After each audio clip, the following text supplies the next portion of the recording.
దేశాల చూపు ఇప్పుడు గల్ఫ్ వైపు మళ్ళింది. ఇరాన్లో నెలకొన్న తాజా పరిస్థితులు, యుద్ధ మేఘాలు కేవలం ఒక ప్రాంతానికే పరిమితం కాకుండా గ్లోబల్ ఎనర్జీ మార్కెట్ను కుదిపేస్తున్నాయి. ఇరాన్లో మారిన పాలన ప్రపంచ చమురు ధరలపై, సహజ వాయువు సరఫరాపై ఎలాంటి ప్రభావం చూపుతుంది? ఇది సామాన్యుడి జేబుపై భారాన్ని పెంచుతుందా లేదా ఇంధన భద్రతను ఇస్తుందా? సాక్షి ప్రత్యేక కథనంలో చూద్దాం. ప్రస్తుతం ప్రపంచ వ్యాప్తంగా సరఫరా అయ్యే ముడి చమురులో దాదాపు 20% కేవలం స్ట్రెయిట్ ఆఫ్ హోర్ముజ్ అనే సన్నని సముద్ర మార్గం నుంచే వెళుతుంది. ఇరాన్ ఈ మార్గానికి కాపలాదారుగా ఉంది.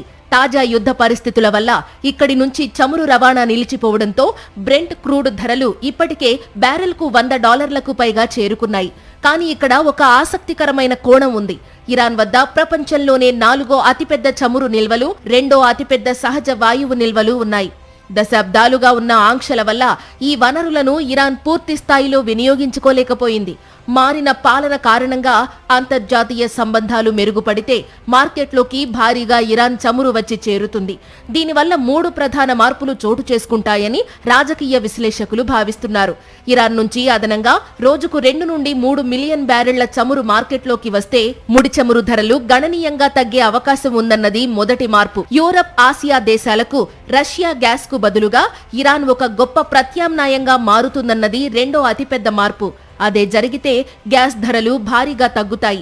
ముఖ్యంగా భారత్ లాంటి దేశాలకు తక్కువ ధరకే చమురు లభించడమే కాకుండా సరఫరాలో స్థిరత్వం వస్తుందన్నది మూడో మార్పు. మరి ఇరాన్ కొత్త పాలకులు ఈ దిశగా ఆలోచన చేస్తారా? ప్రపంచంతో పోటీ పడాలంటే వారు అణ్వాయుధాలను పక్కన పెట్టి ఇరాన్ పునర్వైభవానికి అవసరమైన బాటలు వేసుకోవాలన్నది రాజకీయ విశ్లేషకుల అభిప్రాయం. అయితే ఇదంతా అంత సులభం కాదు. పాలన మారే ప్రక్రియలో వచ్చే అస్థిరత వల్ల ఇరాన్ ఆర్థికంగా బలహీనపడొచ్చు. అదే సమయంలో క్రూడ్ ధర $100 మార్కును దాటే ప్రమాదం కూడా ఉంది. ఇది ఇరాన్కు మేలు చేయకపోగా భారత్ వంటి అభివృద్ధి చెందుతున్న దేశాలకు ఇబ్బందులు తెచ్చిపెడుతుంది.